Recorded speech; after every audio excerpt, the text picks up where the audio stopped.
Since the launch of Pioneer 10 in 1972, humans have been launching objects into outer space for 50 years. Pioneer 10, Pioneer 11, Voyager 1, Voyager 2, and New Horizons are the 5 spacecraft that have now either reached the limits of our solar system or are rapidly approaching it.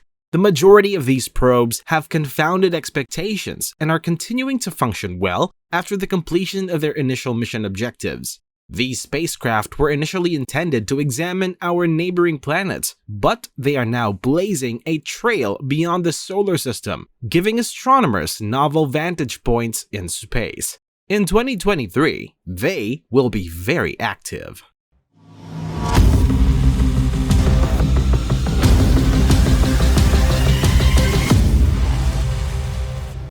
Voyagers 1 and 2. This year, the Voyager missions commemorated 45 years of operation, a particularly memorable event. These 2 spacecraft have made significant contributions to astronomers' knowledge of the solar system, from close flybys of the outer planets to investigating humans' farthest reach in space.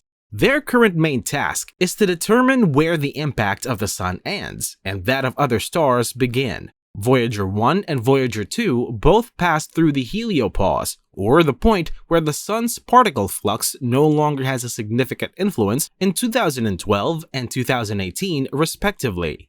Linda Spilker, a planetary scientist at NASA's Jet Propulsion Laboratory or JPL in California, and the Voyager project scientist, said that Voyager 1 has been in interstellar space for 10 years and is still operating normally.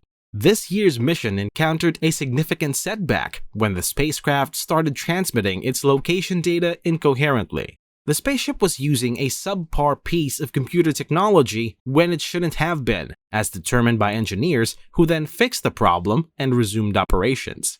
However, such occurrences are to be anticipated with an old spacecraft. The team is also actively controlling each spacecraft's power supply, which is depleting annually due to the radioactive generators deteriorating efficiency. To everyone's surprise, the scientific instruments are still functioning flawlessly, despite the fact that mission workers turned off heaters, keeping them warm throughout this year's mission.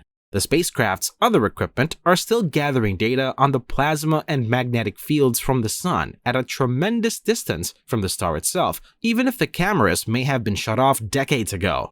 It is possible to observe changes from the Sun from a distance because solar wind particles, which are a continuous stream of charged particles streaming off the Sun, take time to travel over such vast distances.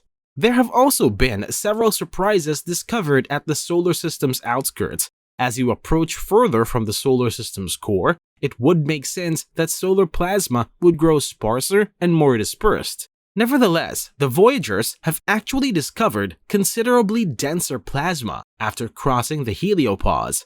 About that one, astronomers are still perplexed. Spilker stated, quote, "It's simply so incredible that even after all this time, we still perceive the Sun's effect in intergalactic space. I am eagerly anticipating Voyager's continued operations, perhaps up to its 50th anniversary." End quote. Pioneers 10 and 11. Due to their status as, you guessed it, pioneers, the Pioneer spacecraft have a particular place in the annals of space history. Unfortunately, these historic 50-year-old spacecraft are no longer operational. Pioneer 10 stopped receiving signals in 2003, while Pioneer 11 hasn't made touch since 1995. But despite the fact that we are no longer directing them or launching their rockets, both of these spacecraft remain visible signs of human existence in the solar system and are still traveling. The principles of physics state that once a spacecraft is launched on a route out of the solar system, it cannot be stopped unless some external force alters the trajectory. The New Horizons. With its launch in 2006, New Horizons is by far the most recent of these revolutionary missions. This probe has been zipping out of the solar system at a record pace since finishing its well-known flyby of Pluto in 2015. It is expected to arrive at the heliopause around 2040. As its first mission extension, it successfully executed a flyby of the smaller Kuiper Belt object Arrokoth in 2019, in addition to completing its initial goal. The spacecraft went into hibernation earlier this year since an extended mission wasn't yet authorized. The second Kuiper Belt Extended Mission, or KEM-2, is officially underway and the team is eager to get started. KEM-2 started on October 1st last year, but will go into hibernation until March 1 of 2023. The mission team is currently getting ready for fascinating new observations. The crew is ready to deploy New Horizons as a powerful observatory at the extreme reaches of the solar system, providing a perspective we can't achieve here on Earth. This is thanks to cutting-edge instruments, which are significantly more sophisticated than those the Voyagers carried in the 1970s. The Kuiper Belt objects, or KBOs, the bits of ice and rock beyond Neptune, are of particular interest to Bonnie Buratti, planetary scientist at JPL and member of the New Horizons team.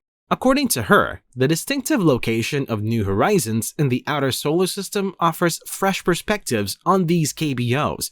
Based on how light scatters and casts shadows on the objects, various viewpoints can inform astronomers about the object's surface's roughness, among other things.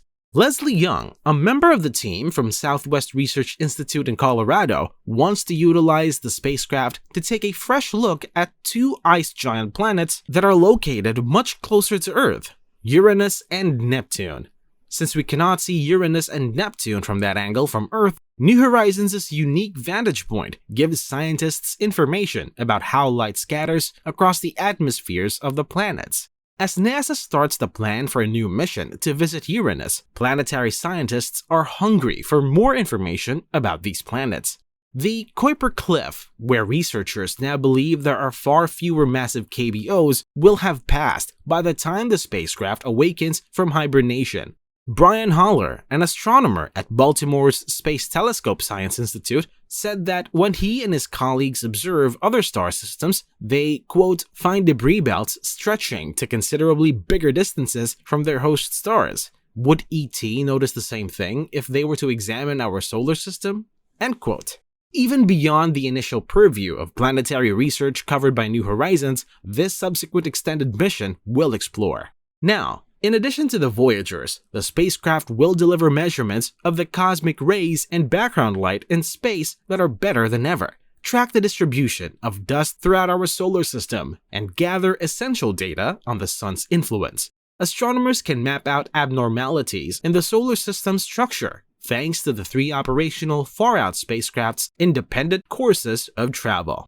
Fortunately for New Horizons, evidence points to the spacecraft having enough power to continue through the 2040s and probably beyond, traveling 300 million miles or 480 million kilometers further into unexplored territory each year.